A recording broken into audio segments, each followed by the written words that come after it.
Hello, this is John Kvale, and this is our Q3 newsletter podcast video review. I'm asking this camera to do an awful lot. I'm actually out of the office. It's July 4th. Happy Independence Day for all of those that may listen to this today. It'll probably go on YouTube later on today, and I'm doing this on Wi-Fi and via my cell phone.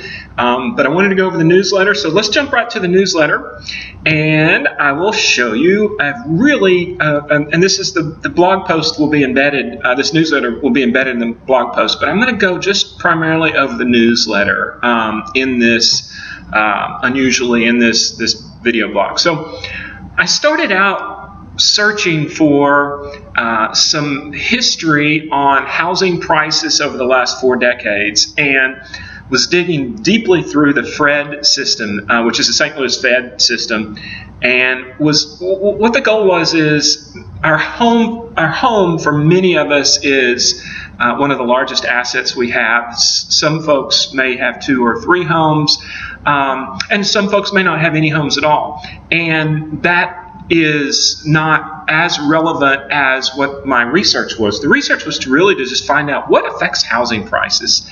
And so this article started out very interesting. For those that are listening, I'm on the very first page of the newsletter, and I'm going to just roll on to the next page.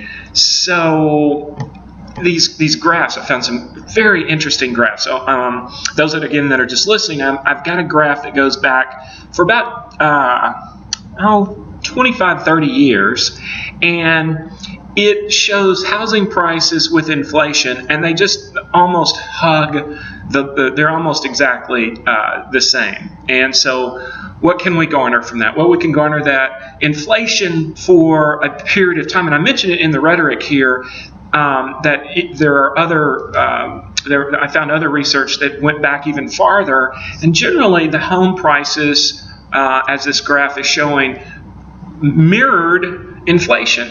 Something happened in the year 2000.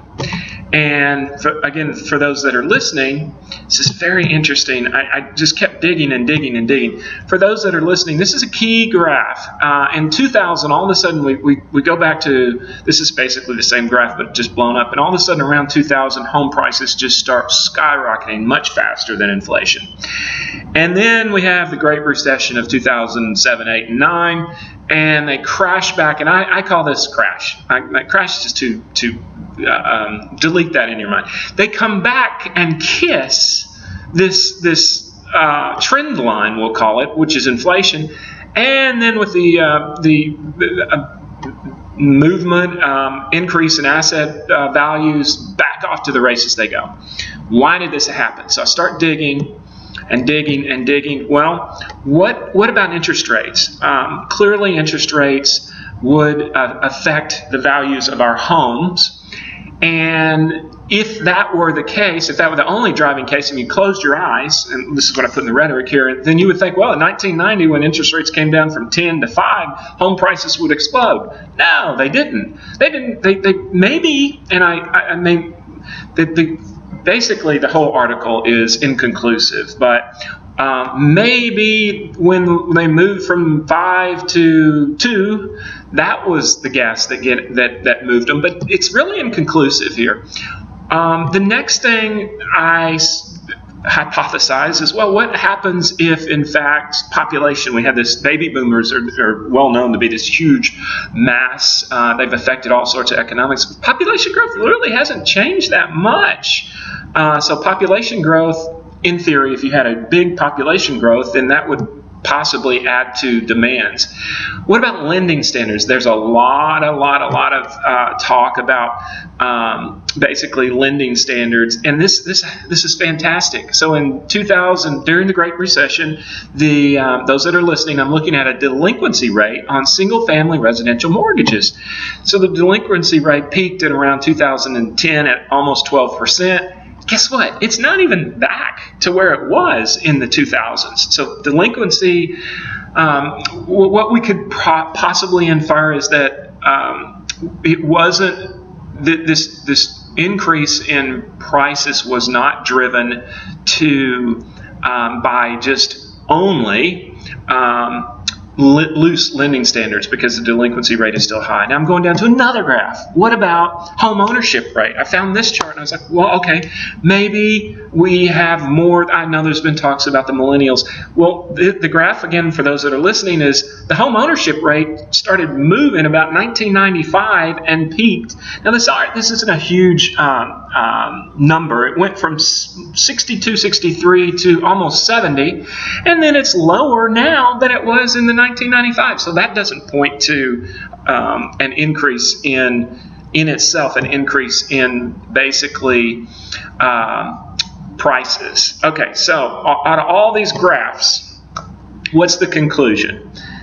It's really a head scratcher, and I think it's less of a conclusion, but maybe some things that we can take from this. Okay, if we're buying a house, I mentioned in the rhetoric here, take your time. This is not possibly a buyer's market. It's a seller's market.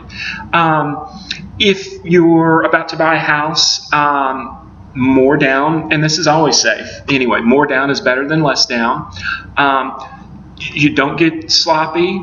I would, and I put in the rhetoric, it's possible that this isn't, who knows, this trend line that I talked about, it could grow to the sky, and I hope it does, the one that we kissed and turned back around, but it's just a time to possibly be a little bit more cautious. And if we're moving up, I mentioned in the rhetoric here, if you're moving up and buying a bigger home, just not to worry. Make sure that you intend to stay there for a while and expect the home prices to fluctuate. Very interesting article. I kept digging and digging and digging, and the more that I pulled out, the more interesting it got. And I hope you enjoy the charts as well. Our editor, Kathy, not insists, but it's not like we don't want to. We do our, for those that are listening, this summer edition of the newsletter is the one what we're doing this summer. I've got a selfie of myself, the Capones, and then Kathy's family as well on the cover page. I like how our editor did that. I'm going to slide down to that and go to that page. It is near the end, and so we've got some great family pics. We've got some great stories of what everybody's doing. The Capones are awesome. We do, moving on, and this is getting lengthy, I apologize. We do an app of the quarter, and I'm going to cut this one short just because I can see we're at 7 minutes and 52 seconds right now. Looks like this camera is doing all of this. It's Wi-Fi and taking pictures. The app of the quarter is less of an app of the quarter, but it's the Fitbit. Playing golf with some buddies, and I noticed we all had several of us had a Fitbit, and we all had watch monitoring. I go into my personal stories on this, and there's some great pictures. I'm not selling the Fitbit. I'm just saying it's interesting what it will change your behavior. If you are on, I think I conclude this article with, if you're on the fence about one of these things, this article might put you over the edge. I was very skeptical, might be the word, and after the kids got a low-end one, they didn't like it. I got the charge too, which is about $100, give or take a little bit, and I found it really does change my behavior. I mentioned a story where I had the option to ride the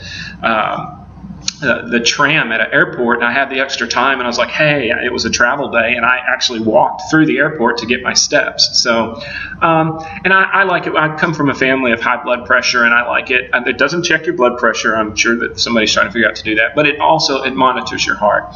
So, hope you enjoy this. We've got a lot of new technology that we've been employing here, and so you'll see a little bit of different differences. We've got a new web page. I want to mention one more time, I'm going to stop this before it gets to 10 minutes, but I want to mention one more time that we're having an awesome holiday party the Saturday before Thanksgiving. It's at the Arboretum. Donald and gang will be there. It should be a lot of fun. And also, with the new technology, we've got some great new stuff that we're going to roll out over the summer. So I'm going to stop talking and cut this short of 10 minutes. Yikes.